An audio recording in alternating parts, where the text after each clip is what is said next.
Hello మేము ముందుకు ఒక హెల్దీ రెసిపీతో వచ్చేసాను. ఇప్పుడున్న జనరేషన్లో మనకి హెల్దీ ఫుడ్ అనేది లేదు, అంత జంక్ ఫుడ్ అనమాట. పాతకాలంలో ఎప్పుడూ ఉండేది ఇలాంటి హెల్దీ ఫుడ్. సో మీ ముందుకి ఈ మిల్లెట్స్ ప్యాకెట్స్ తీసుకొచ్చాను. మొత్తం 22 టైప్స్ మిల్లెట్స్ ఉన్నాయన్నమాట.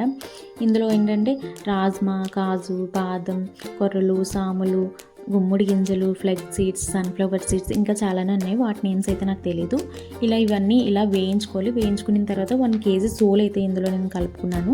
ఇదంతా మిల్క్కి తీసుకెళ్ళి పౌడర్లా చేయించుకున్నాను. ఈ పౌడర్ ఏంటంటే మిల్క్లో యాడ్ చేసుకొని తీసుకోవచ్చు, రాగజావలో కూడా కలుపుకొని తీసుకోవచ్చు అనమాట.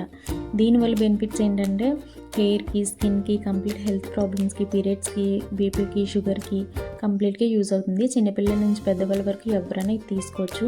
కంప్లీట్గా ఇందులో మినరల్స్, ప్రోటీన్స్, న్యూట్రిషన్ ఉంటుంది. ఇది కొంచెం పౌడర్ తీసుకొని వాటర్లో మిక్స్ చేసుకోవాలి. మళ్ళీ హాట్ వాటర్ పెట్టుకొని ఉండలు లేకుండా కలుపుకుంటూ ఇది వేసుకోవాలన్నమాట. కొంచెం ఒక 5 మినిట్స్ తర్వాత ఇది దించేసుకోవాలి. ఇందులోని బటర్ మిల్క్ కానీ లెమన్ కానీ యాడ్ చేసుకొని తీసుకోవచ్చు, నార్మల్గానే తీసుకోవచ్చు. నేనైతే డైలీ 1 గ్లాస్ తీసుకుంటాను అన్నమాట. నాకైతే చాలా యూస్ఫుల్ అయింది. మీరు కూడా ఒకసారి ట్రై చేయండి ఫ్రెండ్స్.